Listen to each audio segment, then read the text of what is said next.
जयाने सदा वासना मात केला, जयाच्या मुखी सर्वदा नाम कीर्ती. नमस्कार त्या ब्रह्म चैतन्य मूर्ती, श्री समर्थ ब्रह्म चैतन्य गोंदवलेकर महाराज की जय. श्रीराम समर्थ. ओम नमो जी आत्या वेद प्रतिपात्या, जय जय स्वसंवेद्या आत्मरूपा.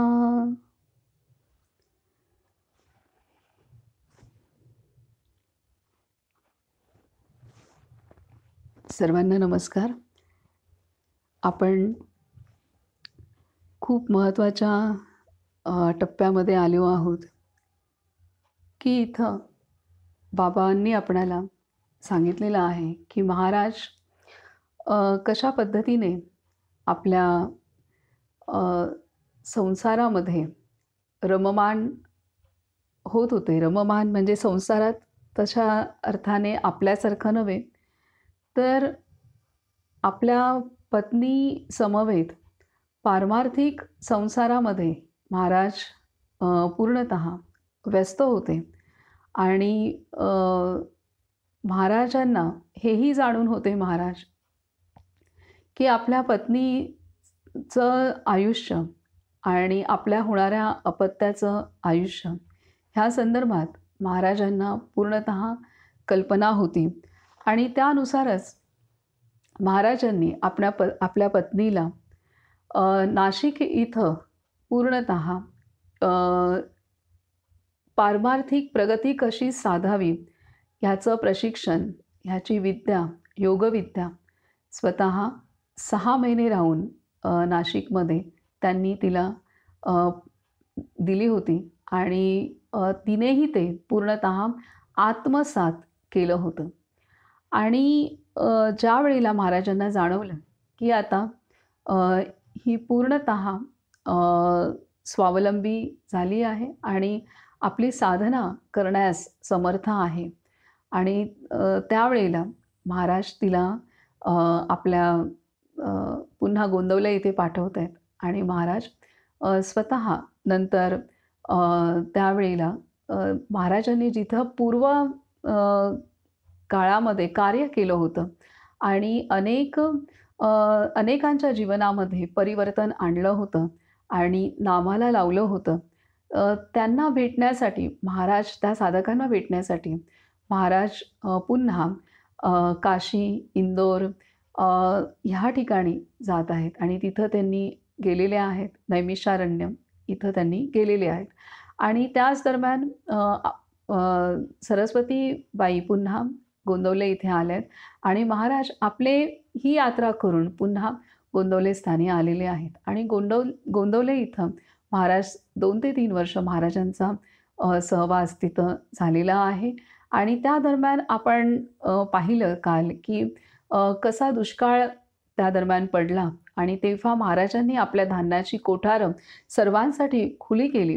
इतकंच नव्हे तर महाराजांनी तेव्हा त्या दुष्काळामध्ये रोजगार मिळवून देण्यासाठी आपल्या शेतामध्ये रोजगार मिळवून दिला. आपल्या शेतातील जमीन काढून दुसऱ्या शेतात ती भरणं, अशा पद्धतीने महाराजांनी रोजगार निर्माण केला. आणि तिथं लोकांना रोज 1 भाकरी आणि 1 वाटी आमटी आणि रोजगार, अशा पद्धतीने महाराजांनी सर्वांची तेव्हा व्यवस्था केली. त्यानंतर इथे आपण पाहिलं की महाराजांना अपत्य झालं, पुत्ररत्न झाला, परंतु महाराजांनी त्याचं बारसंसुद्धा करू दिलं नाही. कारण महाराजांना पूर्वसूचना होती की हे अल्पायुष्य आहे.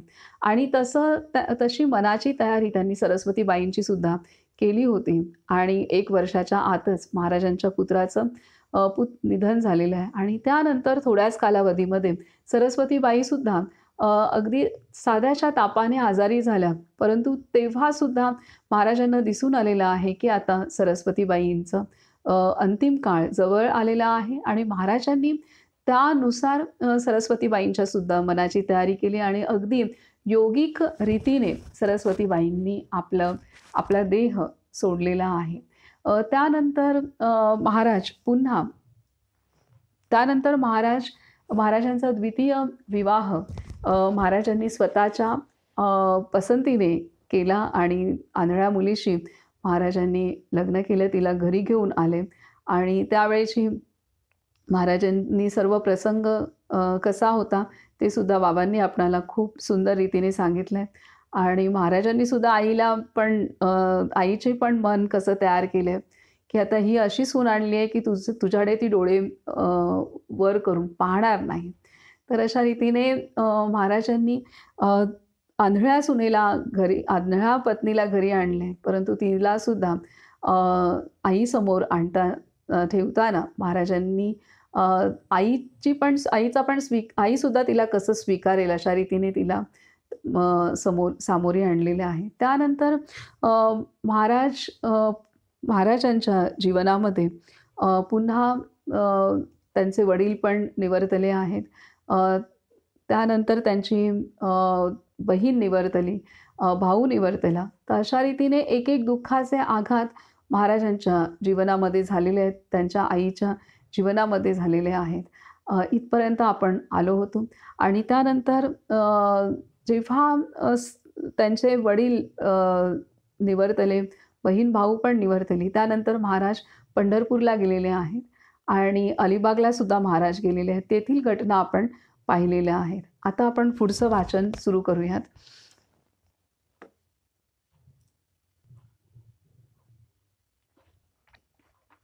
या दरम्यान अजून एक घटना महाराजांच्या जीवनामध्ये घडली, ती म्हणजे वासुदेव बळवंत फडके हे सुद्धा महाराजांना भेटायला आले आणि त्यांनी देशकार्यामध्ये सध्या थोडंसं थांबावं हा संदेश महाराजांनी दिला होता. आणि त्याचबरोबर स्वामी समर्थांनी पण तो संदेश त्यांना दिलेला होता.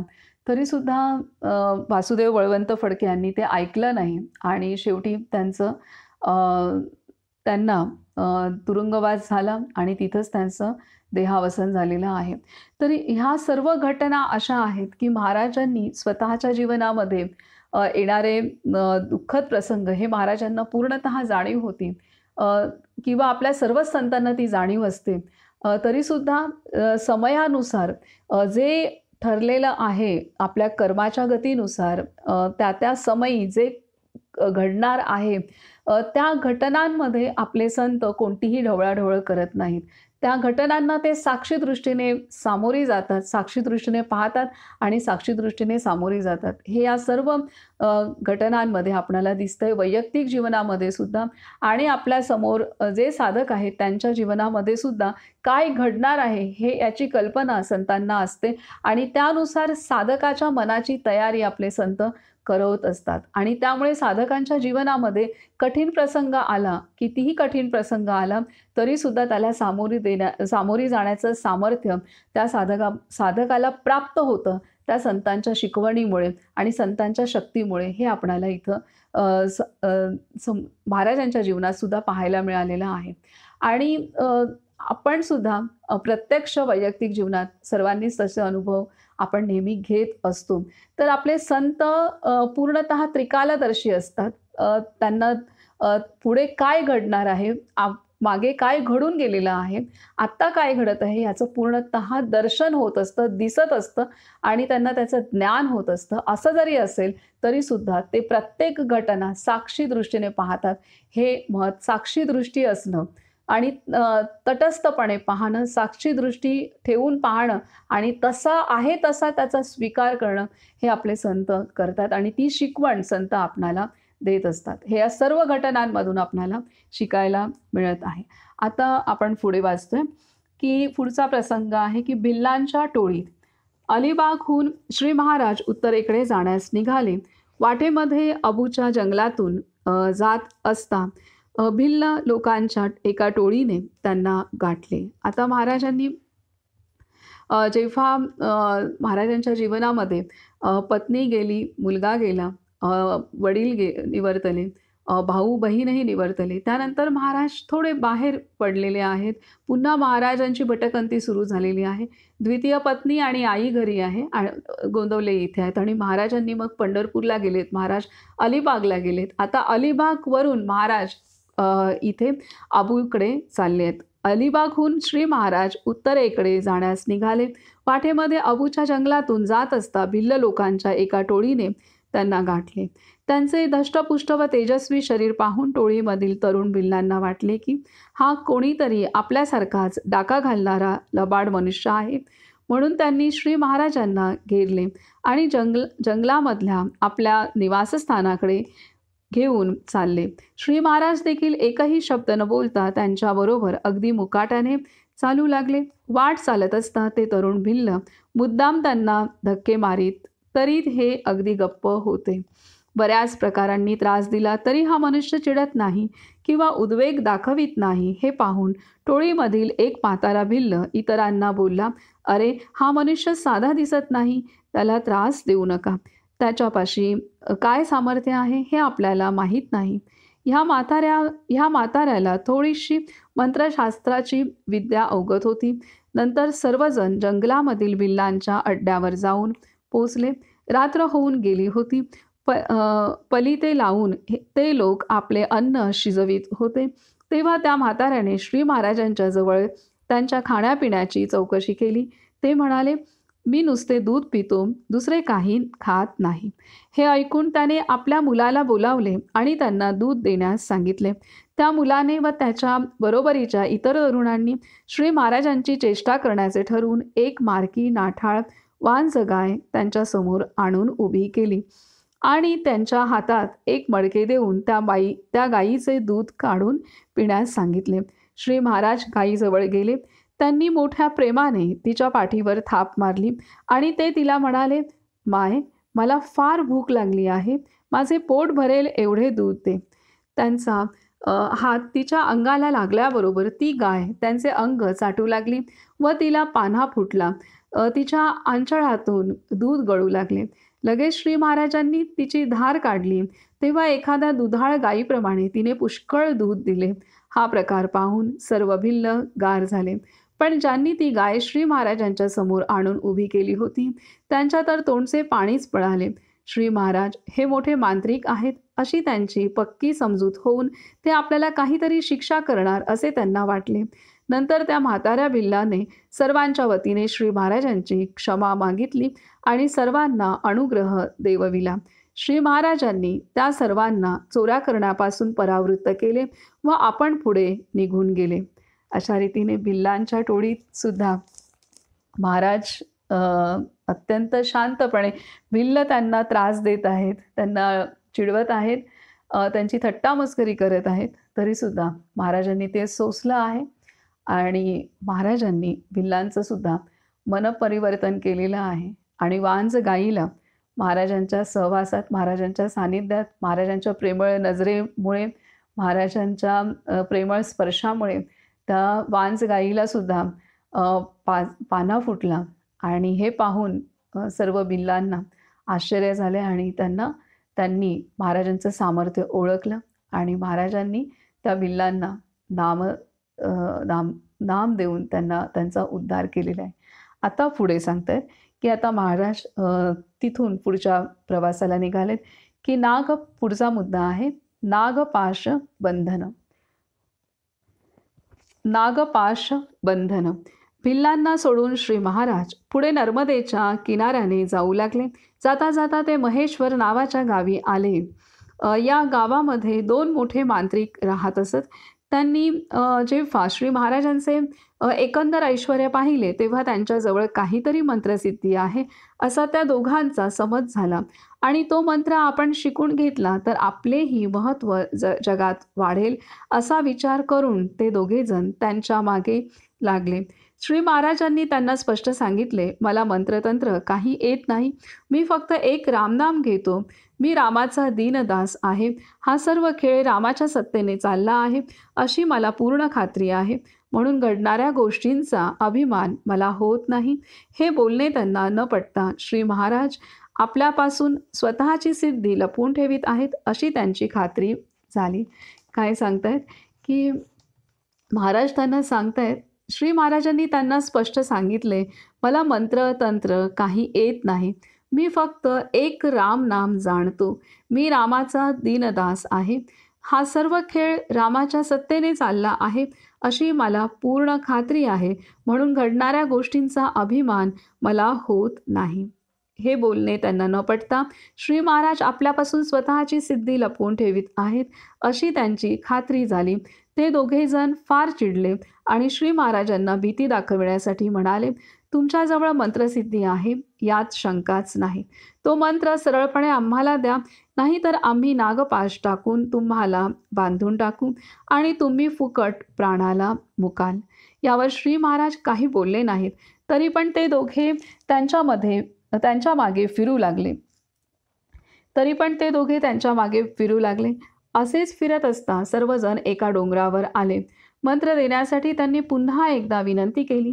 तरी जेव्हा श्री महाराज त्यांना पाहिजे असलेला मंत्र देईनात, तेव्हा त्यांनी त्यांच्यावर नागपाश टाकला. एका क्षणात जिकडे तिकडे नागच नाग उत्पन्न होऊन ते श्री महाराजांच्यावर फुत्कार टाकू लागले. श्री महाराज अगदी स्पष्टपणे नाम घेत उभे होते, परंतु 5 मिनिटांच्या अवकाशात सर्व नागांनी विळखे घालून त्यांना बांधून टाकले. आता तरी ते घाबरले असतील अशा कल्पनेने ते मांत्रिक बोलले, अजून तरी तुम्ही आपला मंत्र आम्हाला द्या, म्हणजे आम्ही हे नाग नाहीसे करतो. असे न कराल तर मात्र थोड्याच वेळात तुमचा प्राण जाईल. श्री महाराजांनी अगदी शांतपणे उत्तर दिले, मला सांभाळणारा राम समर्थ आहे, पण मी न मरता हे सर्व सर्प मेले तर तुमच्या मंत्राची आणि तुमची मात्र भयंकर हानी होणार आहे. मांत्रिकांनी त्यांना तुच्छ लेखले, त्यांच्या बोलण्याकडे लक्ष दिले नाही व आपला पाश कायम ठेवला. श्री महाराज डोळे झाकून अगदी स्वस्थ बसून राहिले. अशा अवस्थेमध्ये 3 दिवस गेल्यावर श्री महाराजांनी त्यांची समजूत घालण्याचा पुन्हा प्रयत्न करून पाहिला, तेव्हा त्याचा उलटाच परिणाम होऊन ते म्हणू लागले, तुम्हाला आपला मंत्र सांगायचा नाही म्हणून तुम्ही असल्या वेदांताच्या गोष्टी आम्हाला सांगता आहात. मग मात्र श्री महाराज उठले, जय जय रघुवीर समर्थ असे मोठ्याने ओरडले आणि त्यांनी डोंगराच्या कड्यावरून खाली उडी घेतली. त्याबरोबर सर्व नाग छिन्न विच्छिन्न होऊन मरून पडले आणि श्री महाराज मोकळे झाले. 3 दिवस इतके कडक सर्पबंधन सोसणारा हा पुरुष सामान्य प्रतीचा नव्हे अशी त्या मांत्रिकांची खात्री झाली. शिवाय त्यांचा मंत्र बलहीन करण्याचे सामर्थ्य श्री महाराजांच्या जवळ होते याचे प्रत्यक्ष प्रमाण त्यांच्या नजरेस आले. म्हणून दोघांनीही शरण येऊन साष्टांग नमस्कार घातला. श्री महाराजांनी त्यांना क्षमा केली व राम नाम दिले. दोघेही मंत्राचा नाद सोडून भगवंताच्या मार्गाला लागले. त्यापैकी एक जणाला तपश्चर्या करण्याची आज्ञा देऊन नर्मदा तटाकी बसविले व दुसरा जो होता त्याला बरोबर घेऊन श्री महाराज पुढे निघाले. त्याचे नाव सच्चिदानंद होते. हा सच्चिदानंद अखंड राम नाम घेण्याचा अभ्यास करू लागला आणि त्यात कधी कधी तो स्वतःला पूर्णपणे विसरून जाई, पण त्यामुळे त्याच्या अंगी नवीनच सामर्थ्य उत्पन्न झाले. उज्जैनला जाण्यासाठी म्हणून श्री महाराजांनी नर्मदा काठ सोडला आणि ते बुधनी स्टेशनवर आले. गाडी येण्यास 6-7 तास अवकाश असल्यामुळे स्टेशनपासून जवळच दिसणाऱ्या एका धर्मशाळेमध्ये ते जाऊन बसले. काही वेळाने पण अपेक्षेपेक्षा बरीच लवकर गाडी आली आणि श्री महाराज स्टेशनावर पोचण्याच्या आधीच तिने निघण्याची शिट्टी दिली. गाडीची शिट्टी ऐकल्याबरोबर सच्चिदानंदाला राग आला व तो बोलला, अबे ए लौंडी, मेरे सद्गुरु को छोड़ के कहाँ जा रही है, जरा सी ठहर. ते सच्चिदानंद हे महाराजांचे शिष्य, त्यांनी ती गाडी थांबवण्यासाठी गाडीला म्हणतात की अबे ए लौंडी, मेरे सद्गुरु को छोड़ के कहाँ जा रही है, जरा सी ठहर. त्याने असा शब्द काढल्याबरोबर गाडी तेथल्या तेथे थांबली. ड्रायव्हर, गार्ड वगैरे लोकांनी पुष्कळ खटपट करून पाहिली, परंतु गाडी काही हलेना. इतक्यात श्री महाराज स्टेशनामध्ये पोचले व सर्व प्रकार त्यांच्या नजरेस आला. तेव्हा ते त्याला म्हणाले, अरे साधनाला आरंभ होऊन जरा कुठे सामर्थ्य साठायला लागले तर लगेच खर्च करण्याची अवदसा तुला आठवली, आणि ते सुद्धा अशा क्षुल्लक कार्यासाठी. आपण बैरागी लोक, आपल्याला जायची घाई काय आहे? आपण उद्या गेलो असतो, पण तू आपली केवढी शक्ती खर्च केलीस. तुझी पूर्वीची तामस उर्मी अजून कायम आहे. तू इथूनच परत जा. 12 वर्षे एकांतात बसून भगवंताचे नाम घे आणि नंतर मला तोंड दाखव. जा, राम तुझे कल्याण करील. श्री महाराजांची ही आज्ञा ऐकून सच्चिदानंदाच्या हृदयाचे पाणी पाणी झाले. परंतु आता मात्र तेथून निघून जाणे हेच योग्य होते. म्हणून त्याने ओल्या डोळ्यांनी श्री महाराजांच्या चरणावर मस्तक ठेवले. त्यांना एकदा डोळे भरून पाहून घेतले आणि तोंड फिरवून तो निघून गेला. पुढे 12 वर्षांनी काशीमध्ये तो पुन्हा त्यांना भेटला. इकडे श्री महाराज उज्जैनला गेले. श्री महाराज आले आहेत असे कळताच त्यांची पूर्वपरिचित सर्व मंडळी जमा झाली आणि जेथे उतरले होते त्या ठिकाणी नामस्मरण, भजन, कीर्तन, वेदांत श्रवण व अन्नदान यांचा धडाका सुरू झाला. मंडळींचे त्यांच्यावर अत्यंत प्रेम असल्याने रोज कोणी ना कोणी त्यांना आपल्या घरी बोलावीत असे व श्री महाराज देखील सर्व मंडळी बरोबर घेऊन तेथे जात. तर इथं आता आबूला भिल्लांच्या टोळीला महाराजांनी अनुग्रह दिलेला आहे आणि तिथून महाराज पुढे नर्मदा तटी चालत महेश्वर इथं पोचलेले आहेत आणि महेश्वरमध्ये ह्या 2 भिल्लांना त्यांनी हे 2 मांत्रिक आहेत आणि त्यांना महाराजांनी त्यांचाही उद्धार केलेला आहे. त्यापैकी एका नागपाश बंधन म्हणजे एवढे सारे त्या मांत्रिकांमध्ये पण एवढी शक्ती होती की त्यांच्या मंत्रोच्चाराने सर्व दिशेने नाग आलेत आणि महाराजांना नागांनी पूर्णतः विळखे मारलेत आणि पूर्णतः नागांनी महाराजांना बांधून टाकले. संपूर्ण शरीर महाराजांचं कसून बांधलेलं आहे आणि अशा अवस्थेत महाराज नामस्मरण करत 3 दिवस अशा अवस्थेत महाराजांनी हे नागांचे विळखे सोसलेले आहेत. केवढी मोठी शक्ती आहे. आणि नंतर तरीसुद्धा मांत्रिकांना विश्वास बसेना तेव्हा महाराजांनी त्यांचं सामर्थ्य दाखवलं. सर्व नाग मरून पडलेत आणि महाराजांनी खाली उडी टाकलेली आहे आणि त्यामुळे मांत्रिक शरण जात आहेत. त्यातील एका मांत्रिकाला नर्मदा तटी 12 वर्ष साधना करायला सांगितलंय. दुसऱ्या मांत्रिकाला सोबत घेतलंय. परंतु त्याने आपल्या शक्तीचा वापर रेल्वे थांबवण्यासाठी केला हे महाराजांना पटलं नाही. तेव्हा महाराज त्याला सुद्धा सांगतात तू 12 वर्ष एकांतवासात साधना कर. तर अशा रीतीने महाराजांनी त्यांचाही उद्धार केला. सर्वच जीवांचा उद्धार करण्यासाठी महाराजांच्या सहवासात जे जे जीव आले, त्यांच्या समोर जे जे जीव आले त्यांचा उद्धार व्हावा म्हणून आपल्या संतांनी स्वतः यातना सहन केलेल्या आहेत. स्वतः जीवावर त्यांना बेतलेलं आहे तरीसुद्धा त्यांनी ते सहन केलेलं आहे.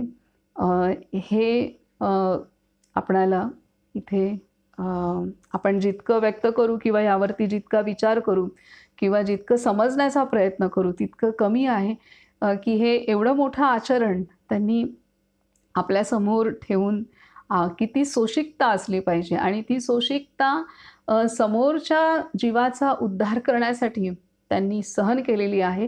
ही सोशिकता पाहून समोरचे जीव शरण जात आहेत आणि नंतर त्यांना नामानुग्रह प्राप्त होतोय ह्यासाठी त्यांनी सहन केलेली आहे. आता पुढे सांगतायत की निष्ठेची कसोटी. या सुमारास श्री समर्थांचे प्रेम असणारा एक मोठा सरकारी अधिकारी गावात होता. या सुमारास श्री समर्थांचे प्रेम असणारा एक मोठा सरकारी अधिकारी गावात होता ज्यांच्या घरी श्री महाराज जेवण्यास गेले होते. आता महाराज इथं अलिबाग पंढरपूरला आलेत. पंढरपूरहून अलिबागला, अलिबागहून अबूच्या जंगलातून महाराज नर्मदा तटी चालत महेश्वरला आलेत. महेश्वरमध्ये भिल्लांच्या टोळीला अनुग्रह करवला. त्याच्यानंतर ते मांत्रिकांना त्यांनी अनुग्रह करवलेला आहे आणि आता अबूमध्ये त्यांनी भिल्लांच्या टोळीला अनुग्रह केला आणि नर्मदा तटी महेश्वर या ठिकाणी 2 मांत्रिकांचा उद्धार केलेला आहे आणि त्यांचा उद्धार करून मग आता महेश्वरपासून महाराज आता उज्जैनकडे आलेले आहेत आणि ते भिल्ल 2 जण मांत्रिक आहेत. ते साधनेसाठी 12 वर्ष साधनेसाठी एक नर्मदा तटी राहिले आणि दुसरा एकांतात त्याला सुद्धा तिथं साधना करायला सांगितले. आता महाराज उज्जैनला पोचलेत. तर आता इथं आहे की पुढचा मुद्दा आहे की निष्ठेची कसोटी. आता उज्जैनला महाराज पोचलेले आहेत. याच सुमारास श्री समर्थांचे प्रेम असणारा एक मोठा सरकारी अधिकारी गावात होता, ज्यांच्या घरी श्री महाराज जेवणास गेले होते. अशा 2-3 ठिकाणी त्यालाही आग्रहाचे आमंत्रण होते. या प्रसंगी त्याने अर्थात श्री महाराजांना नीट पाहून घेतले होते. परंतु त्यांची परीक्षा करून ते आपल्या कसोटीला उतरल्याशिवाय आपण त्यांच्या नादी लागायचे नाही, हा त्याचा पक्का निश्चय होता. त्यांची परीक्षा घेण्यास कोणता उपाय करावा हा एकच विचार त्यांच्या डोक्यामध्ये थैमान घालीत असता एक सुवर्ण संधी त्याला आपोआप चालून आली. 10-12 वर्षांचा त्याचा मुलगा विषमाने आजारी पडला. मुलाला औषध पाणी चालू होते. 9व्या दिवशी त्याची अवस्था कठीण झाली. त्याच वेळी मुलाचा बाप श्री महाराजांच्याकडे आला आणि त्यांना म्हणाला, आपण उद्या सर्व मंडळींसह माझ्याकडे प्रसादाला यावे. तेव्हा श्री महाराज बोलले, रावसाहेब, आपण इतके कष्ट कशाला घेता? माझ्याबरोबर 50 माणसे आहेत. उद्या आपणच सहकुटुंब माझ्याकडे प्रसादाला या. यावर त्याने उत्तर दिले, आपल्याला आपल्या शिष्यांपैकी कोणीही आमंत्रण केले तर आपण त्यांच्याकडे जाता, परंतु मी बाहेरचा असल्याने आपण माझा अव्हेर करता असे दिसते. हे माझे दुर्दैव आहे. हे त्याचे शब्द ऐकल्याबरोबर श्री महाराजांना वाईट वाटले व ते तत्काळ म्हणाले, छे छे रावसाहेब, आपण हे काय बोलता? कष्टी होऊ नका. मी उद्या सर्व मंडळींसह आपल्याकडे येईन. रावसाहेब घरी आले तेव्हा मुलाची नाडी सुटलेली होती आणि पहाटे 3 वाजता तो गेला. मुलाचे प्रेत घरामध्ये तसेच ठेवून त्या गृहस्थाने दुसऱ्या दिवशी भोजनाची सर्व तयारी केली. सकाळी 11 वाजण्याच्या वेळी श्री महाराज आपली सर्व मंडळी बरोबर घेऊन त्यांच्या घरी आले. त्याने देखील त्यांचे मोठे आदरातिथ्य केले व कोणत्याही गोष्टीचे उणे पडू दिले नाही. सर्व मंडळी पानावर येऊन बसली. सर्व पदार्थ वाढले. श्री महाराज आपल्या पाटावर बसले आणि आता संकल्प सोडावयाचा. इतक्यात त्या अधिकाऱ्याची बायको मुलाचे प्रेत घेऊन पंक्तीमध्ये आली आणि ते श्री महाराजांसमोर ठेवून त्यांना रडत म्हणाली, महाराज, हा माझा बाळ काल रात्रीच आम्हाला सोडून गेला. त्याला सोडून आपण कसे जेवता? हा सर्व प्रकार पाहून सर्व मंडळी गारठूनच गेली. तेथील वातावरण एकदम बदलून गेले. रावसाहेबांचा मुलगा फार आजारी होता. हे पुष्कळ लोकांना माहीत असले तरी हा नंतरचा प्रकार कोणास ठाऊक नव्हता. आता श्री महाराज काय करतात इकडे सर्वांचे लक्ष लागले. श्री महाराजांनी यत्किंचितही अस्वस्थता न दाखवता त्या मुलाला आपल्या मांडीवर घेतले व त्याच्या हृदयावर हात ठेवून आईला बोलले, माय, याच्या अंगात अजून उष्णता आहे. तो गेला नाही. थोडा धीर धरा. ओरडू नका. त्याला मात्रा चाटवा म्हणजे तो सावध होईल. लगेच मात्रा उगाळून आणली व श्री महाराजांनी स्वतः ती मुलाला चाटवली. त्याबरोबरच देवाचे तीर्थ त्याला देऊन त्याच्या अंगाला अंगारा लावला. 5-10 मिनिटांमध्ये मुलाच्या अंगात बरीच उष्णता वाढली. तेव्हा श्री महाराजांनी त्याला हाक मारण्यास सुरुवात केली. 3री हाक ऐकल्यावर त्याने डोळे उघडले आणि थोडी हालचाल केली. काही वेळापूर्वीचे गंभीर आणि उदास वातावरण तत्काळ नाहीसे होऊन सर्वजण प्रसन्न झाले. लगेच रावसाहेब श्री महाराजांच्या पाया पडले व बोलले, महाराज, मी पुष्कळ साधू पाहिले, परंतु आपणासारखा कोणी पाहिला नाही. आपण प्रत्यक्ष समर्थांचे अवतार आहात. या दीन माणसाला आपल्या पदरात घ्या. काही केल्या ते पाय सोडीनात. तेव्हा श्री महाराज म्हणाले, रावसाहेब, मागचे सर्व विसरून जा. आजपासून श्री समर्थांनी तुम्हाला आपले म्हटले आहे. येत्या दास नवमीला तुम्ही सर्वजण सज्जनगडास त्यांच्या दर्शनाला जा. ज्या रायाने तुमच्या मुलाला वाचविले त्याचे नाम विसरू नका. राम तुमचे आणि तुमच्या मुलाचे कल्याण करील. ज्या रामरायाने तुमच्या मुलाला वाचविले त्याचे नाम विसरू नका. राम तुमचे आणि तुमच्या मुलाचे कल्याण करील. 15-20 मिनिटांनी तो मुलगा चांगला शुद्धीवर आला. श्री महाराजांनी आपल्या हाताने त्याला थोडे दूध पाजले आणि नंतर सर्व मंडळी मोठ्या आनंदाने जेवली. जेवण झाल्यावर सर्व मंडळींच्या समोर रावसाहेबांनी आपला वाईट बेत वर्णन करून सांगितला व पुन्हा पुन्हा श्री महाराजांची क्षमा मागितली. रावसाहेब पुढे फार योग्यतेला पोहोचले. तर अशा रीतीने उज्जैनला अ, श्री श्री समर्थांचे, रामदास स्वामींचे हे श्री समर्थांचे हे भक्त होते, निस्सिम भक्त. त्यांनी महाराजांची परीक्षा घेण्याचं ठरवलेलं आहे. आणि एवढा मोठा प्रसंग महाराज त्या प्रसंगाला कशा रीतीने सामोरी गेलेले आहेत. अत्यंत धीराने सामोरी जाऊन महाराजांनी त्या मुलाला स्पर्श करून, त्या मुलाला मात्रा चाटवून, त्या मुलाला अंगारा त्या मुलाच्या अंगाला सर्वत्र अंगारा त्यांनी स्वतः लावला, चोळला आणि रामाचं तीर्थ त्यांनी देवाचं तीर्थ त्याला पाजलं. त्यानंतर औषधांची मात्रा पण साठवली आणि त्या मुलाला नंतर शरीरामध्ये उष्णता निर्माण झाली आणि तो शुद्धीवर आला, त्याला जीवनदान मिळालं. तर सर्व पंक्ती बसल्या जेवणाला आणि त्यावेळेला असा प्रसंग समोर यावा आणि तिथे महाराजांनी अत्यंत धीराने सामोरी गेलेत आणि आपला मुलगा जिवंतही झाला. हे सर्व पाहून महाराजांचं धैर्य, महाराजांचं सामर्थ्य त्यांना समजलेलं आहे आणि ते महाराजांना शरण गेलेले आहेत. आणि इथं पुन्हा महाराज त्यांना सांगता आहेत की हे सर्व रामरायाने वाचवलेलं आहे आणि तुम्ही समर्थांच्या भेटीला सज्जनगडावरती जा. तर इथे एवढी मोठी घटना झालेली आहे, परंतु महाराजांची परीक्षा घेतली आहे. महाराजही जाणत आहेत सर्व काही आहे, तरी महाराज त्यांना सांगतायत, झालं गेलं ते विसरून जा, तुम्ही सज्जनगडावरती समर्थांची भेट घ्यायला जावा आणि रामरायानेच सर्व वाचवलेलं आहे. त्याला रामाला विसरू नका आणि राम तुमचे कल्याण करेल. तर एवढं सर्व महाराजांचं सामर्थ्यच सर्व करत आहे, तरीसुद्धा हे सर्व रामाच्या शक्तीने होते, रामाच्या नामाने होते. हाच संस्कार आणि हीच श्रद्धा महाराजांनी प्रत्येक ठिकाणी पेरलेली आहे. हे आपणाला सर्वत्र दिसतंय. मी केलं असं कुठंही नाही आहे. रामाने केलं आहे, त्याच्या इच्छेने झालेलं आहे. रामाचं नाम घ्या आणि तो निश्चितपणे कल्याण करेल. ही खात्री, हे आश्वासन महाराजांनी सर्वांच्या अंतरंगात पेरला आणि त्यासाठी विविध प्रसंग जे आलेले आहेत त्याला सामोरीच गेलेत महाराज आणि त्या प्रसंगातून प्रत्यक्ष रीतीने राम नामाचं सामर्थ्य काय आहे, नामाचं सामर्थ्य काय, हे प्रत्यक्ष अनुभूती महाराजांनी सर्वच साधकांना दिलेली आहे.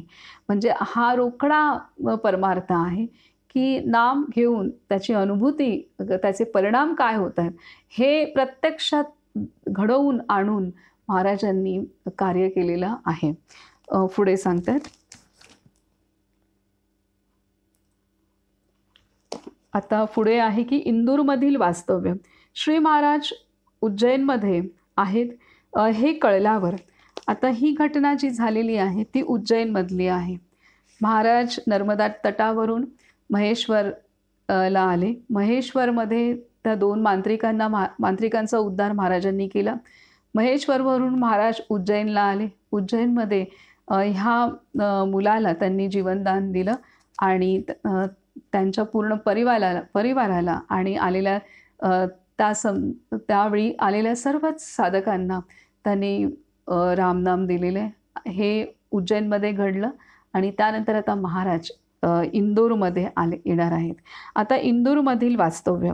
श्री महाराज उज्जैनमध्ये आहेत हे कळल्यावर जिजीबाई तेथे आली व मोठ्या हट्टाने आग्रहाने त्यांना इंदूरला घेऊन गेली. तेथे पूर्वीचा गवळी त्यांना भेटला. त्याची मुले बाळे मोठी होऊन आपापल्या मार्गाला लागली होती. स्वतः त्याने 70 ओलांडली होती. 2 वर्षांपूर्वी त्याची बायको पण वारली होती. एक दिवस त्याने श्री महाराजांना आपल्या घरी बोलावले. त्यांची पूजा करून तो म्हणाला, महाराज, मला आता किती दिवस ठेवणार? वारंवार आपली भेट होत नाही. आपल्या हाताने या देहाची राख व्हावी अशी माझी इच्छा आहे, ती आपण पूर्ण करावी. श्री महाराज बोलले, राम तुझी इच्छा पूर्ण करील. यानंतर 1 आठवडा गेला. एक दिवस पहाटे 4 वाजता श्री महाराज उठले आणि भर थंडीमध्ये तसेच उघडे गवळ्याच्या घरी गेले. तो जागाच असून श्री महाराजांची मानसपूजा करीत आपल्या अंथरुणावर बसला होता.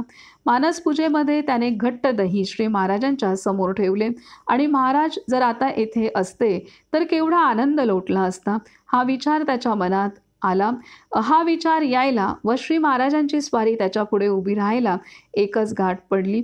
त्याच्या खांद्यावर हात ठेवून श्री महाराज बोलले, गवळी दादा, माझे दही कुठे आहे ते आण बघू.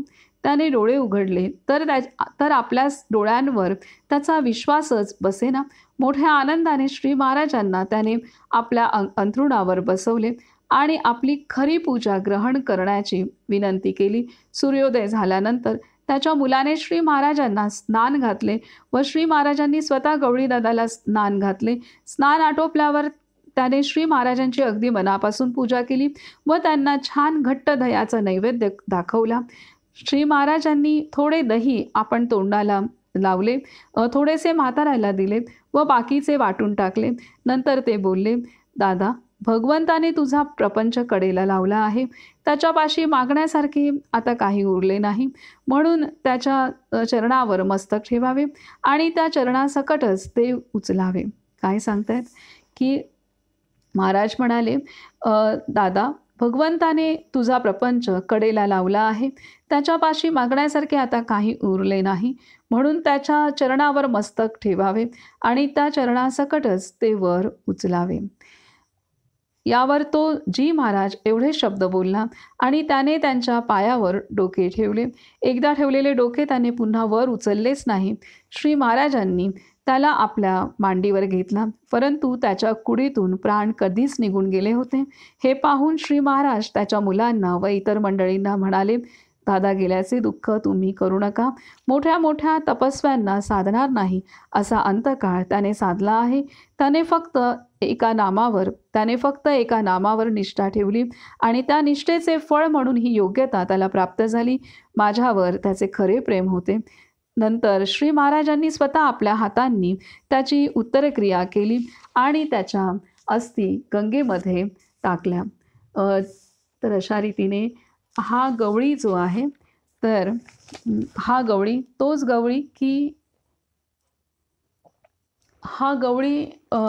गवळी आहे की ज्याने श्री महाराजांना महाराज समाधीवस्थेमध्ये जेव्हा नर्मदा तटी चालत होते आणि नर्मदा तटी चालत असताना महाराजांना एक घर सोडून निघालेला एक मुलगा भेटला आणि त्या मुलाबरोबर चालत चालत महाराज त्यावेळेला इंदोरला आले होते आणि इंदोरमध्ये एका शेतामध्ये महाराज त्या मुलाबरोबर होते आणि तिथे बाजूला एक डबकं होतं, तळं होतं एक असं, आणि त्या तळ्याच्या काठी महाराज बसले होते. तेव्हा महाराजांची अवस्था अशी होती की महाराजांना केव्हाही समाधी लागायची आणि तेव्हा समाधी लागली महाराजांची की महाराजांचं शरीर ताठ होत असे, लाकडासारखं ताठ होत असे.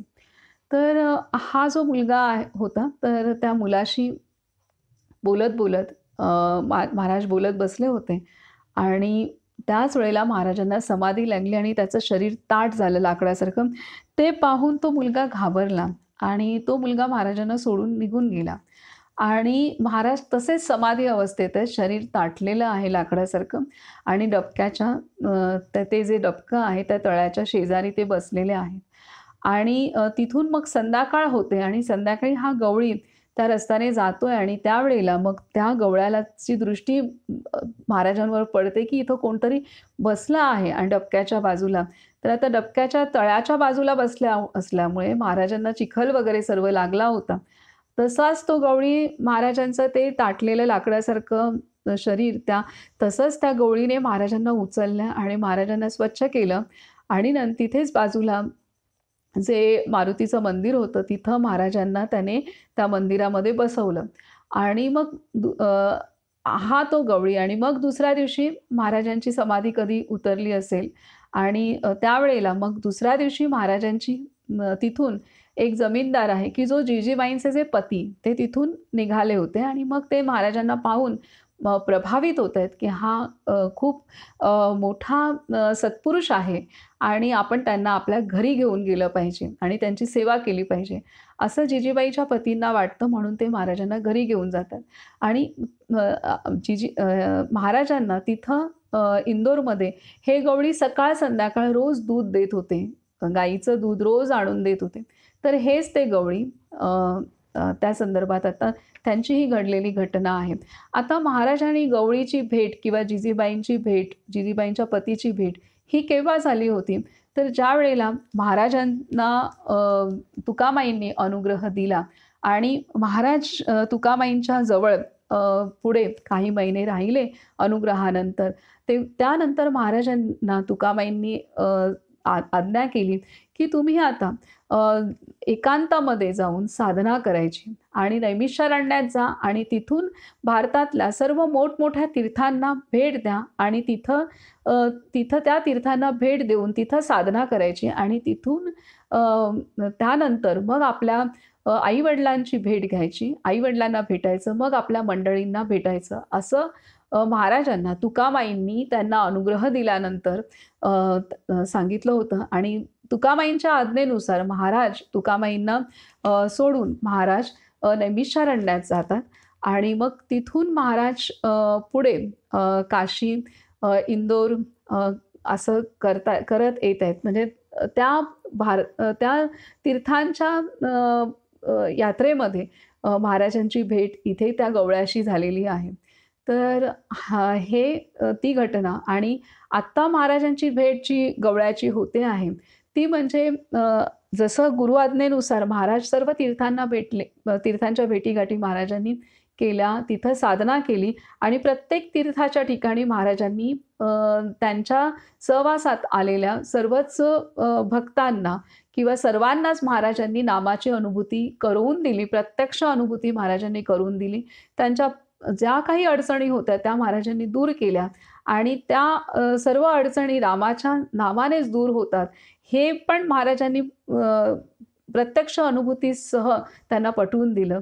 हे त्या काळामध्ये तुकामाईंनी महाराजांकडून कार्य करून घेतलं आणि मग महाराज घरी येत आहेत. घरी आल्यानंतर आपल्या आईवडिलांची भेट झाली, पत्नीला महाराजांनी पुन्हा घेऊन आलेत आणि नंतर पहिली पत्नी सरस्वतीबाई ती निवर्तते आणि नंतर महाराजांचं दुसरं लग्न होत आहे आणि त्यानंतर त्यांचे वडील जात आहेत, मुलगा जातोय, वडील जात आहेत, भाऊ जाते, बहीण जाते, असं ते सर्व गेल्यानंतर पुन्हा महाराज भटकंती करतायत आणि तेव्हा महाराजांची भेट इथे काही वर्षानंतरची झालेली ही भेट ह्या गवळीदादांची आहे. आणि त्या गवळींना महाराजांनी ह्या भेटीमध्ये गवळीदादांचं वय पण वाढलेलं होतं, तर ते इच्छा दाखवत आहेत की मला आता तुमच्याच हाती, तुमच्याच सहवासात माझा अंतिम काळ व्हावा आणि माझं भस्म म्हणजे माझे अग्निसंस्कार पण तुमच्याच उपस्थितीत व्हावे ही ते इच्छा दाखवत आहेत. त्यानुसार महाराज गवळीची इच्छा पूर्ण करत आहे. तर हे खूप मोठी घटना आहेत की महाराज जिथे महाराजांचं सर्वत्र सर्वांवरती लक्ष होतं, महाराज सदेही होते त्यावेळेला. आता सूक्ष्मात तर सर्वांकडे लक्ष ठेवणं अजून सोपं आहे, परंतु सदेही असताना महाराजांना एवढी यात्रा करत, पायी भटकंती करत महाराज सर्वत्र पोचलेले आहेत. वेळोवेळी महाराज भक्तांच्यासाठी पोचलेले आहेत, त्यांना अनुग्रह देण्यासाठी, त्यांच्या अडचणीत उभे राहण्यासाठी, त्यांच्या अंतिम समयी. हे जातीने एखादी आई माऊली कशी करते, मुलाला जन्म दिल्यापासून तिचा जीव जीवात असेपर्यंत ती आई किंवा आई वडील त्या लेकराची साथ सोडत नाही, त्याचप्रमाणे सद्गुरू आपल्या लेकराची साथ सोडत नाही. हे सदेही असताना सुद्धा महाराजांनी प्रत्येक घटनेमध्ये आपल्या सर्व साधकांना साथ दिलेली आहे आणि अंतिम समयापर्यंत समयामध्ये सुद्धा साथ दिली आहे. त्यासाठी अगदी कष्ट करून प्रत्येक ठिकाणी महाराज पोचलेले आहेत.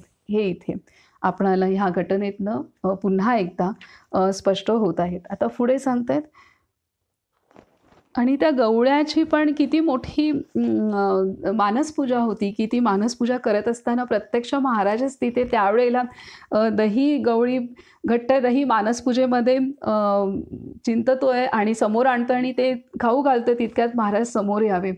आणि महाराजांनी त्याच्याकडून प्रत्यक्षात पूजा करून घ्यावी. नंतर महाराजांनी स्नान करून घ्यावं. महाराजांनी त्याला स्नान घालावं, त्याला दही खाऊ घालावं, स्वतः खावं आणि नंतर त्याला आज्ञा करावी, की आता तुझं आपलं कार्य संपलेलं आहे, तर आता जे मस्तक तू ठेवशील खाली ते पुन्हा उचलू नकोस. आणि तसं जी हुजूर करून त्याने त्याचे ज्योत पण मालवते. केवढी मोठी अवस्था आपल्या संतांच्या सहाय्याने आपण गाठू शकतो, हे प्रत्यक्षात त्या गवळीने सुद्धा आपणा सर्वांसमोर उदाहरण ठेवलेलं आहे.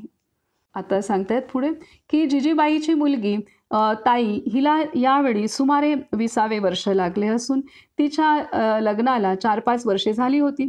लहानपणापासूनच तिची प्रकृती अशक्तच असे व लग्न झाल्यानंतरही तिच्यात विशेष सुधारणा झाली नव्हती. अशा परिस्थितीत तिला दिवस गेले. पहिलीच खेप असल्यामुळे तिला डोळ्यांचा देखील बराच त्रास झाला. बाळंतपणाचे दिवस भरत आले तेव्हा तिचा अशक्तपणा फारच वाढला आणि तिच्या हातापायावर सूज आली. रक्तक्षयाची सर्व लक्षणे तिच्या ठिकाणी दिसू लागली व बाळंतपणाच्या दिव्यातून ती सुरक्षितपणे पार पडेल किंवा नाही याबद्दल डॉक्टरांनी संशय प्रकट केला. दोन्ही दृष्टींनी तिचे दिवस भरले आहेत असे सर्वसामान्य लोकांना वाटले. श्री महाराज मुख्यतः जिजीबाईंच्या घरीच असत व ताई देखील सदोदित त्यांच्या मागे मागे असे. तिची अवस्था बघून एकदा ते म्हणाले, ताई तुला श्वास घ्यायला देखील श्रम होत आहेत. तुझ्या अंगात रक्त मुळीच राहिले नाही. तुझे कसे होईल? मला फार काळजी वाटते. यावर ताईने उत्तर दिले, महाराज आपण माझ्याजवळ जोपर्यंत आहात तोपर्यंत मला मुळीच भीती वाटत नाही. मी सारखे नामस्मरण करते. राम काय करतो पाहू. आता ती ताई सांगते, महाराज काळजी करतायत तिची, तर तीही छान उत्तर देते महाराजांना, की महाराज आपण माझ्याजवळ जोपर्यंत आहात तोपर्यंत मला मुळीच भीती वाटत नाही. मी सारखे नामस्मरण करते असं ती ताई महाराजांना म्हणते. महाराज म्हणतात, राम काय करतो पाहू असे म्हणून श्री महाराजांनी तो विषय सोडून दिला. यानंतर 8 दिवस गेले आणि एके दिवशी दुपारी ताईचे पोट दुखू लागले. रात्री 11-11:30च्या सुमारास जेव्हा जोराने कळा येऊ लागल्या तेव्हा त्या तिला सहन होईनात म्हणून तिने श्री महाराजांना निरोप पाठवला, की मला लवकर सोडवा. निरोप पोचल्यावर ते जिजीला म्हणाले, जिजीमाय आज माझी कंबर फार दुखते आहे. मला पांघरायला एक घोंगडी दे. ते इकडे घोंगडी पांघरून कणत बसले आणि तिकडे ताईच्या कळा एकदम थांबला व तिला ग्लानीमुळे बेशुद्धी आली. 5 मिनिटांनी घोंगडीमध्ये ट्या असा तान्हे मूल रडण्याचा आवाज येऊ लागल्याने जिजीबाई म्हणाली, महाराज इथे कोण रडत आहे? श्री महाराजांनी घोंगडी बाजूला केली आणि म्हणाले, अरेच्छा, ताईचे मूल इकडे कसे आले? इकडे कसे आले? जा लवकर तिकडे घेऊन जा. जिजीबाईने त्यांचे अनेक खेळ पाहिलेले असल्याने ती इतकी स्तंभित झाली नाही. तिने ते मूल उचलले व सरळ ताईकडे नेले.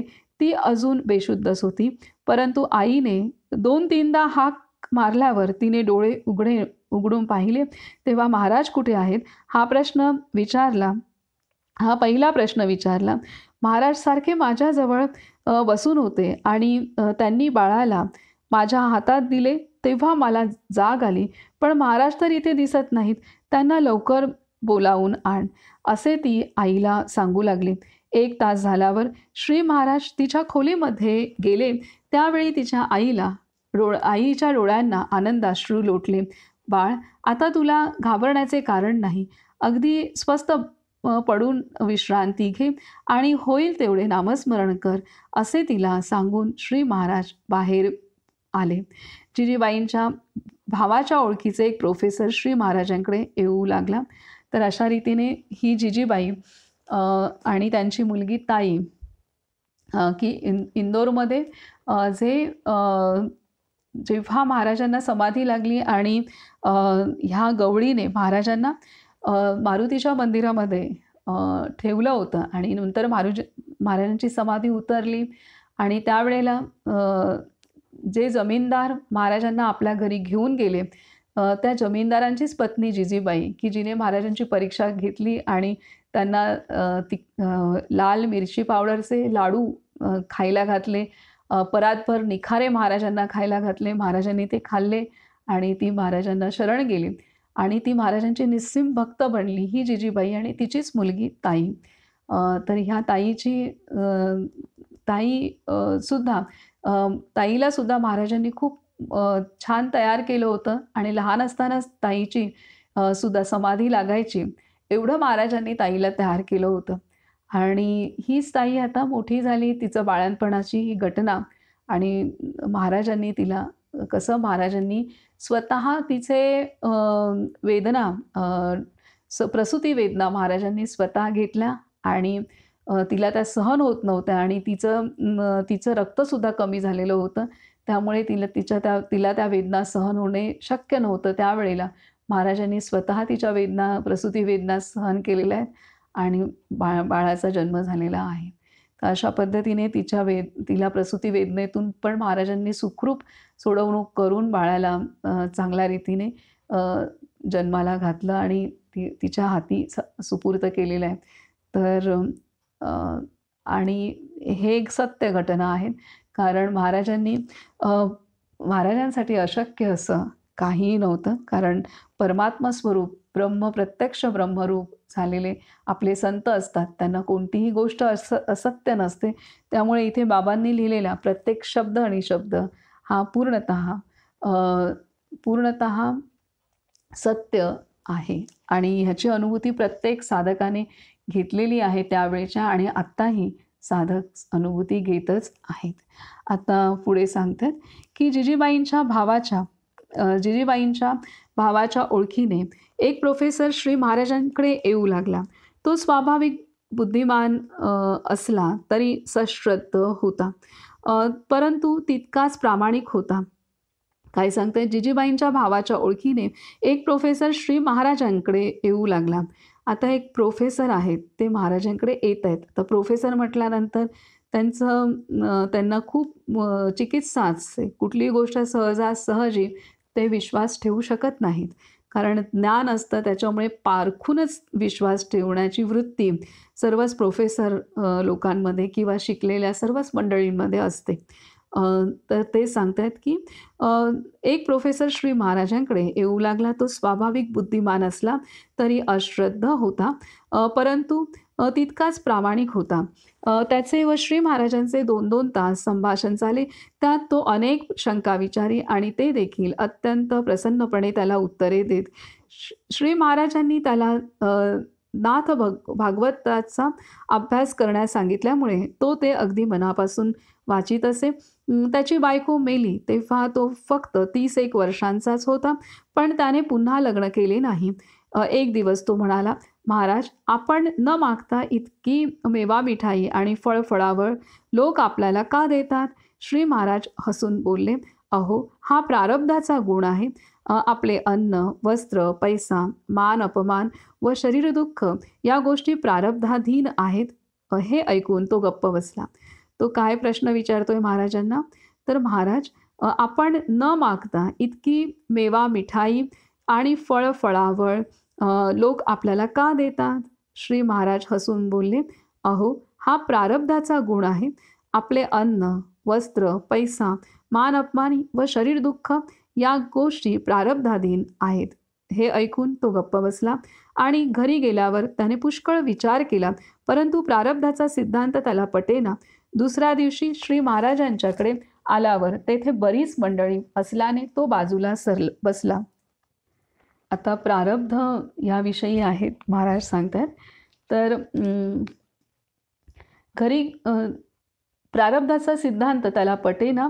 दुसऱ्या दिवशी श्री महाराजांकडे आल्यावर तेथे बरीच मंडळी असल्याने तो बाजूला बसला. काही वेळ गेल्यावर एक गृहस्थ आला व त्याने त्यांच्यासमोर एक अत्तराची बाटली ठेवली. आणखी काही वेळाने दुसरा गृहस्थ आला. त्याने ती बाटली मागितली. तेव्हा श्री महाराजांनी त्याला ती देऊन टाकली. प्रोफेसरकडे पाहून ते म्हणाले, प्रारब्ध असा खेळ करीत राहते. तो म्हणाला, महाराज, हे मला पटत नाही. महाराज, मला हे पटत नाही.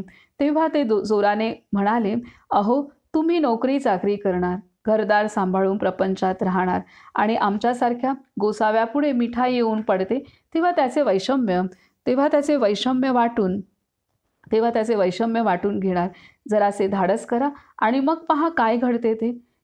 श्री महाराजांच्या या बोलण्याचा त्याच्या मनावर इतका मोठा परिणाम झाला की तो मुकाट्याने उठला, त्याने साष्टांग नमस्कार घातला आणि नोकरी सोडून निघून गेला. यानंतर 8-10 वर्षांनी अयोध्यामध्ये तो श्री महाराजांना पुन्हा भेटला. श्री रामरायाशी त्याचे संभाषण होत असे इतकी त्याची तयारी झाली, असे श्री महाराज स्वतः बोलले. काय सांगतायत बघा इथे आता की प्रारब्धाचा सिद्धांत त्याला पटेना. दुसऱ्या दिवशी श्री महाराजांकडे आल्यावर तेथे बरीच मंडळी असल्याने तो बाजूला बसला. काही वेळ गेल्यावर एक गृहस्थ आला व त्याने त्यांच्या समोर श्री महाराजांच्या समोर एक अत्तराची बाटली ठेवली. आणखी काही वेळाने दुसरा गृहस्थ आला, त्याने ती बाटली मागितली तेव्हा श्री महाराजांनी त्याला ती देऊन टाकली. प्रोफेसरकडे पाहून ते म्हणाले, प्रारब्ध असा खेळ करीत राहते. तो म्हणाला, महाराज हे मला पटत नाही. तेव्हा ते जोराने म्हणाले, अहो तुम्ही नोकरी चाकरी करणार, घरदार सांभाळून प्रपंचात राहणार आणि आमच्यासारख्या गोसाव्यापुढे मिठाई येऊन पडते याचे वैषम्य वाटून घेणार. जरासे धाडस करा आणि मग पहा काय घडते ते. श्री महाराजांच्या या बोलण्याचा त्याच्या मनावर इतका मोठा परिणाम झाला की तो मुकाट्याने उठला, त्याने साष्टांग नमस्कार घातला आणि नोकरी सोडून निघून गेला. यानंतर 8-10 वर्षांनी अयोध्यामध्ये तो श्री महाराजांना जे पुन्हा भेटला, श्री रामरायाशी त्याचे संभाषण होत असे इतकी त्याची तयारी झाली, असे श्री महाराज स्वतः बोलले. तर ही गोष्ट आहे की आता महाराज त्याला प्रश्न पडतो की हे गोसावी तर साधू संत यांच्यासमोर कसं काय एवढं फळफळावं आणि मिठाई वगैरे येऊन पडतात किंवा ह्यांना एवढ्या वस्तू दिल्या जातात, लोक ह्यांना नमस्कार करतात. तर तेव्हा महाराज सांगतात हे सर्व प्रारब्धाधीन आहे, जे आपल्याला अन्न, वस्त्र, नाती, पैसा, हे धन संपत्ती, हे सर्व जे प्राप्त होतं त्यामध्ये प्रारब्धाचा मोठा वाटा असतो. आणि म्हणजे इथे कर्माचा सिद्धांत महाराज थोडक्यात सांगतायत. तर त्याला ते पटलं नव्हतं आणि मग महाराज त्याला पुन्हा दुसऱ्या दिवशी महाराज दाखवत आहेत की महाराजांच्या समोर अत्तराची बाटली आली, एकाने दिली, दुसरा माणूस येतोय, तो म्हणतोय मी बाटली घेऊ का. महाराजांनी दिलेली ज्याने दिली आहे तेही ठेवून घेतली आणि जो दुसरा व्यक्ती येतोय तो मागतोय तर त्याला ती देऊनही टाकली. तर इथे महाराजांनी सांगितलंय की हे अशा रीतीने प्रारब्ध काम करतं. जर ते आपल्याकडे थांबणार असेल, राहणार असेल तर ते थांबणार, आपल्या प्रारब्धात नसेल तर ते जाणार आहे ती गोष्ट. तर हे इथे महाराजांना सांगायचं आहे. आणि मग त्यासाठी मग महाराज, तरी त्याला ते पटलं नाही. तेव्हा महाराज सांगतायत की सगळं सांभाळणार, नोकरी चाकरी सांभाळायचे, घरदार सांभाळायचे आणि आपण अपेक्षा करणार खूप मोठ्या, तर ते कसं शक्य आहे. तर थोडंसं धाडस करा आणि पहा प्रारब्ध म्हणजे काय. मग तो त्याला लक्षात येतं आणि तो असा, त्याची पत्नी आधीच निवर्तली असते, त्यामुळे नंतर तो नोकरी सोडून तो पूर्णतः साधनेला लागतो आणि त्याची प्रगती एवढी होते की प्रत्यक्ष रामराय त्याच्याशी बोलायचे इथपर्यंत त्याची प्रगती होते. आणि तो अयोध्येमध्ये महाराजांना अयोध्येत त्याची भेट झालेली असते. तर 8-10 वर्षांच्या कालावधीत तो इतकी प्रगती त्याची झालेली आहे, महाराज स्वतः सांगतायत. आता पुढे सांगतायत की जिजीबाईच्या कुटुंबाचा निकट स्नेह असलेले मोडक उपनावाचे एक घराणे इंदुरात होते. हे मोडक फार श्रीमंत असून पूर्वीच्या काळी ते सरकारला पैशाची मदत करीत असत. त्यामुळे त्यांचा मोठ्या सरकारी अधिकारी वर्गाशी परिचय असे. मोडकांना हरी नावाचा तरुण हुशार मुलगा होता. या मुलाला सर्वजण भैयासाहेब म्हणत. याचे श्री महाराजांवर एकदम इतके प्रेम बसले की तो 24 तास सारखा त्यांच्याबरोबर राहू लागला. भैयासाहेबांच्या प्रेमामुळे श्री महाराज मोडकांच्या घरी राहावयास गेले असता एक दिवस भैयासाहेबांना ते म्हणाले, भैयासाहेब तुम्हाला प्रपंच पाहिजे का परमार्थ पाहिजे. भैयासाहेबांनी उत्तर दिले, महाराज मला परमार्थ पाहिजे. श्री महाराज पुन्हा बोलले, पहा नीट विचार करा, परमार्थ पाहिजे असेल तर प्रसंग आल्यास हाती चौपदरी घ्यावी लागेल. आहे का तयारी. यावर भैयासाहेब म्हणाले, होय महाराज, आहे माझी तयारी. बरे तर राम तसेच करील. असे बोलून श्री महाराज स्वस्थ बसले. या सुमारास तुकोजीराव होळकर इंदूरचे अधिपती होते. तुकोजीराव हा मोठा स्वाभिमानी, तेजस्वी आणि सात्विक राजा होता. मल्हारराव गायकवाड यांच्या बाजूने त्याने थोडेसे काम केले होते. शिवाय शिंद्यांच्या काही भानगडींमध्ये त्याने शिंद्यांची बाजू उचलून धरली. त्यामुळे ब्रिटिश सरकार त्याच्यावर जळफळत असे. त्याचप्रमाणे इंदूरच्या रेसिडेंटशी तो फार ताठपणाने वागल्याने सरकारशी त्याचा बेबनाव जास्तच वाढला. या सर्व गोष्टींचा परिणाम असा झाला की ब्रिटिश सरकार त्याच्यावर कडक नजर ठेवून वागू लागले. याची जाणीव त्याला पूर्णपणे होती. भैयासाहेब मोडकांच्या ओळखीने त्यावेळेचे इंदूरचे दिवाण रावसाहेब पळशीकर यांचे श्री महाराजांकडे येणे जाणे सुरू झाले. पळशीकरांना त्यांच्या दर्शनाने व बोलण्याने फार समाधान झाले. ही गोष्ट त्यांनी आपल्या राजाच्या कानावर घातली. तुकोजीरावांची मनस्थिती फार अस्वस्थ होती, परंतु श्री महाराजांची खरी योग्यता आपणास समजल्याशिवाय आपण त्यांना मानणार नाही असे तो स्पष्टपणे बोलला. त्यांची खरी योग्यता समजण्यास काय उपाय करावा याबद्दल बरीच चर्चा होऊन शेवटी त्यांनी असे ठरवले की राजाने साध्या पोशाखात पळशीकरांच्या बरोबर श्री महाराजांच्या भेटीस जावे आणि त्याला श्री महाराजांनी ओळखले तर ते खरे साधू आहेत असे समजावे. त्याप्रमाणे एके दिवशी रात्री 10 वाजून गेल्यावर राजा एकट्या पळशीकरांना घेऊन मोडकांच्या घरी आला. डोक्याला पांढरा शुभ्र पंजाबी फेटा, अंगात पांढरा शुभ्र सदरा व खाली पांढरा शुभ्र पायजमा असा पोशाख राजाने केला होता. भैयासाहेबांनी त्या दोघांना श्री महाराजांच्या खोलीमध्ये नेल्याबरोबर श्री महाराजांनी तुकोजीरावाचा हात धरला व त्याला आपल्या जवळ बसवले. पळशीकर बोलले, हे माझे एक स्नेही आहेत. यांचे सरकारांत काही काम आहे, ते होण्याची कृपा व्हावी म्हणून हे आपल्या दर्शनाला आले आहेत. दिवाण साहेबांचे भाषण ऐकून श्री महाराज किंचित हसले आणि राजाकडे वळून म्हणाले, सरकारांतले काम व्हायला सरकारने उठून दुसरीकडे जाण्याचे कारण नसते, पण सरकार जेव्हा राज्य करते तेव्हा सरकारांचा सरकार जो भगवंत त्याला विसरते, म्हणून त्यांच्या चित्ताला अस्वस्थता येते. सरकारने वैराग्याच्या विरक्त वृत्तीने वागले पाहिजे. आपले काम होईल, आपल्या अब्रूला धक्का पोचणार नाही, पण तुम्ही मनापासून नामस्मरण करा. राम तुमचे रक्षण करील, हा माझा आशीर्वाद घ्या. आता हे राजे परीक्षा पाहत आहेत त्यांची, महाराजांची, आणि वेश बदलून गेलेले आहेत. महाराज सांगतायत त्यांना की सरकारातले काम व्हायला सरकारने उठून दुसरीकडे जाण्याचे कारण नसते. महाराज आता ह्या वेश बदलून गेलेल्या राजाच्या तुकोजीराव त्यांच्या हातात हात धरून महाराज त्यांना सांगतायत की सरकारातले काम व्हायला सरकारने उठून दुसरीकडे जाण्याची कारण नसते, पण सरकार जेव्हा राज्य करते तेव्हा सरकारांचा सरकार जो भगवंत त्याला विसरते, म्हणून त्याच्या चित्ताला अस्वस्थता येते. सरकारने वैराग्याच्या विरक्त वृत्तीने वागले पाहिजे. आपले काम होईल, आपल्या अब्रूला धक्का पोचणार नाही, पण तुम्ही मनापासून नामस्मरण करा. राम तुमचे रक्षण करील, हा माझा आशीर्वाद घ्या. सुरुवातीसच श्री महाराजांनी मुद्दाम हात धरून बसताक्षणीच राजा मनामध्ये उमजला होता. सुरुवातीसच श्री महाराजांनी मुद्दाम हात धरून बसताक्षणीच राजा मनामध्ये उमजला होता, परंतु त्यांचे हे भाषण ऐकल्यावर तर आपल्याला त्यांनी ओळखले याबद्दल त्याची खात्रीच झाली आणि त्याने उठून साष्टांग नमस्कार घातला. आपण कोण व असे का आलो हे त्याने श्री महाराजांना सांगितले व त्यानंतर 2 तास त्यांचे गुप्त संभाषण होऊन मोठ्या प्रसन्न अंतःकरणाने राजा घरी परतला. तुकोजीराव नामस्मरण करू लागला आणि 2-4 वेळा श्री महाराजांच्या दर्शनास आला. ज्यांच्या घरी ते असत त्यांच्या घरी राजाला जावे लागे आणि घराच्या मालकाला त्यांची जबरदस्त त्यांची बरदास्त ठेवता नाकी नऊ येत, म्हणून राजवाड्यांतच येण्याची त्याने श्री महाराजांना विनंती केली.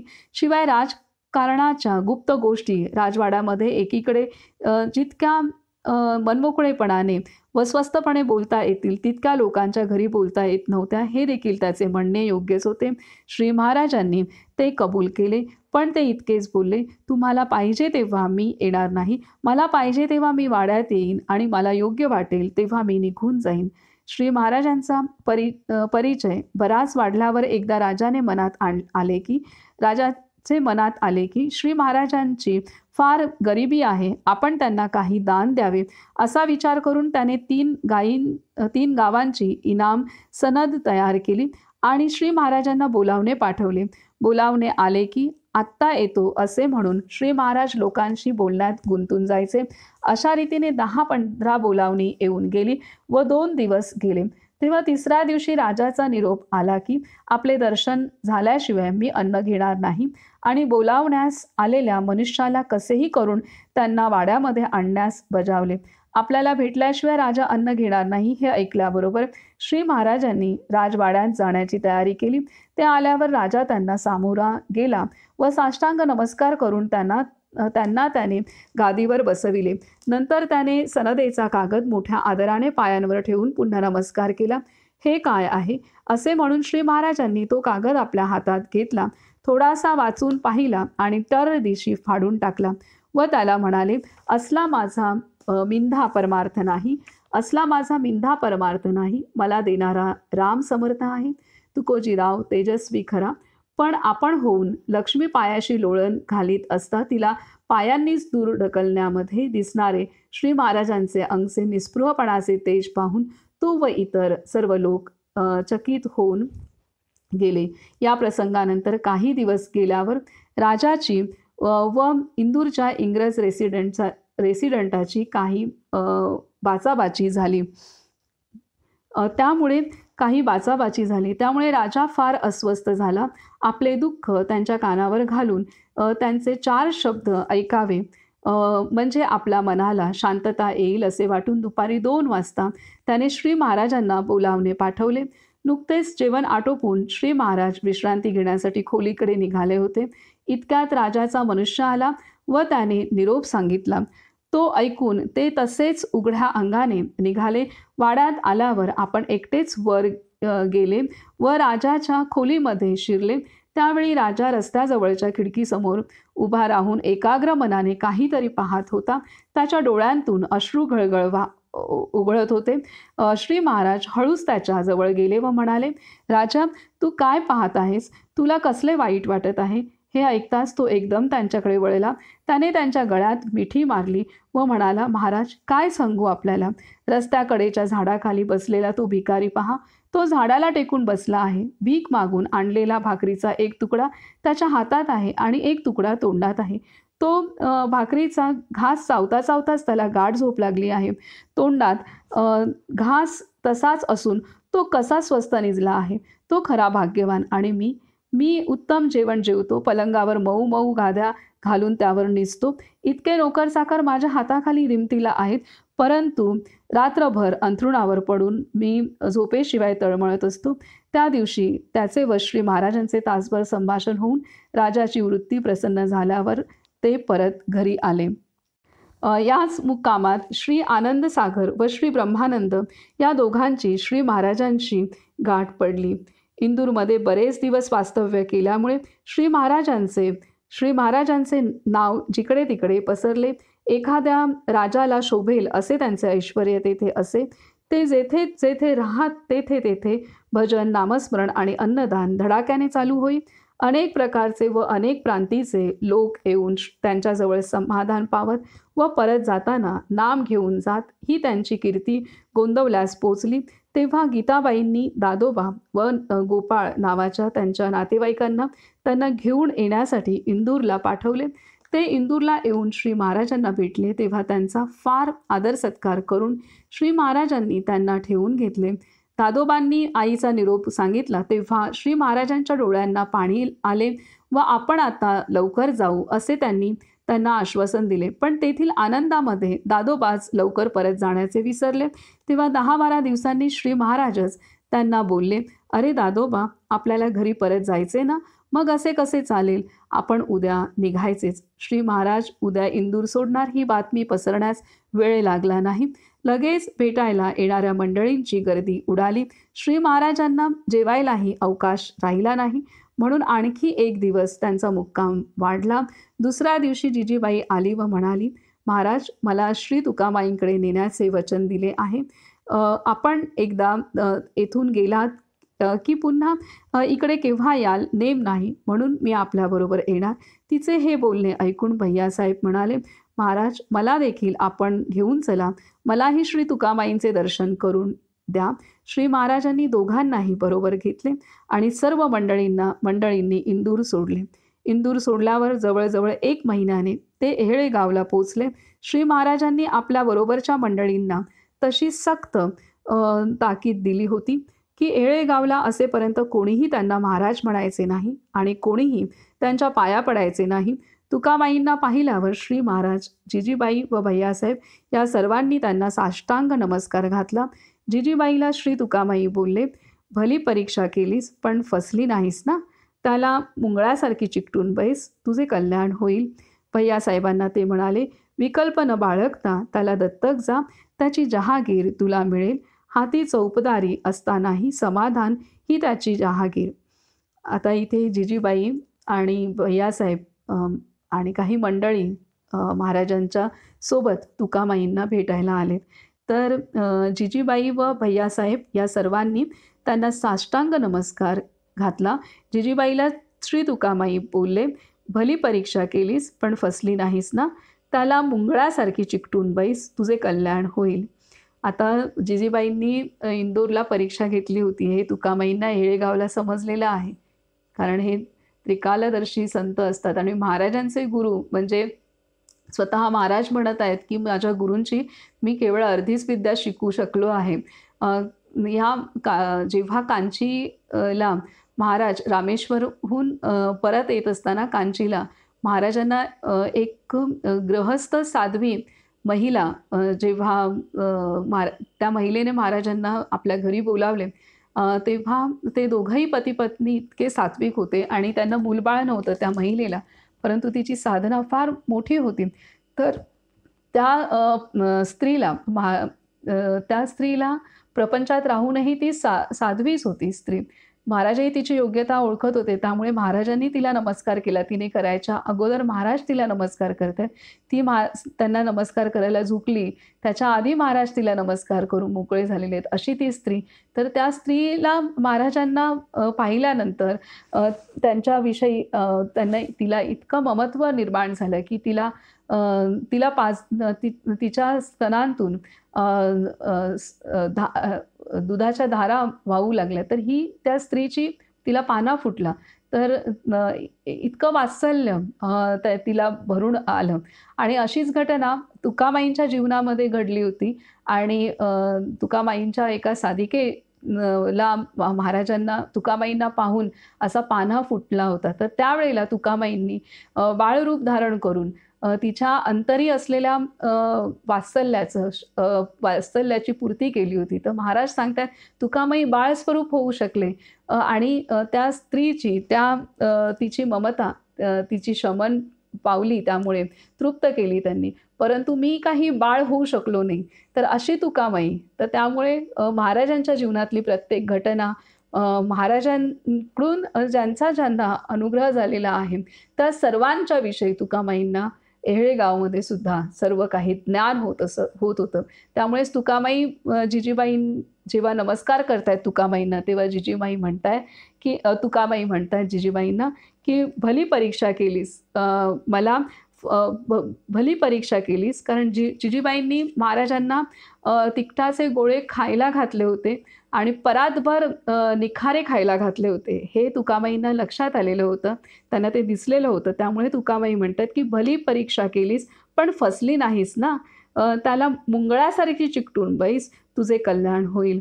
आणि भैयासाहेबांना ते म्हणतात, भैयासाहेब जे महाराजांचा त्यांच्यावरती खूप जीव होता असे भैयासाहेब. तर त्यांना ते म्हणतात तुकामाई की विकल्प न बाळगता त्याला दत्तक जा, त्याची जहागीर तुला मिळेल. हाती चौपदरी असतानाही समाधान ही त्याची जहागीर. हे भैयासाहेब हे लहान होते वयाने आणि ते महाराजांच्या पाठीपाठी सतत असायचे. आणि त्या भैयासाहेबांना तुकामाई सांगतात की त्याला दत्तक जा आणि हाती चौपदरी जरी तुझ्या आली तरी चौपदरी असतानाही तुला समाधान प्राप्त होईल. हे तुकामाई त्यांनाही आशीर्वाद देत आहेत आणि संदेश देत आहेत, उपदेश देत आहेत. तर अशा रीतीने हे प्रकरण पूर्ण झालेलं आहे आणि आता महाराज तुकामाईंचं दर्शन घेऊन गोंदवलीला येणार आहेत आणि उद्यापासून नवीन प्रकरण सुरू होते. इथं आपण आता थांबूयात. राम जय राम जय जय राम, श्रीराम जय राम जय जय राम, श्रीराम जय राम जय जय राम, श्रीराम जय राम जय जय राम, श्रीराम जय राम जय जय राम, श्रीराम जय राम जय जय राम, श्रीराम जय राम जय जय राम, श्रीराम जय राम जय जय राम, श्रीराम जय राम जय जय राम, श्रीराम जय राम जय जय राम, श्रीराम जय राम जय जय राम, श्रीराम जय राम जय जय राम.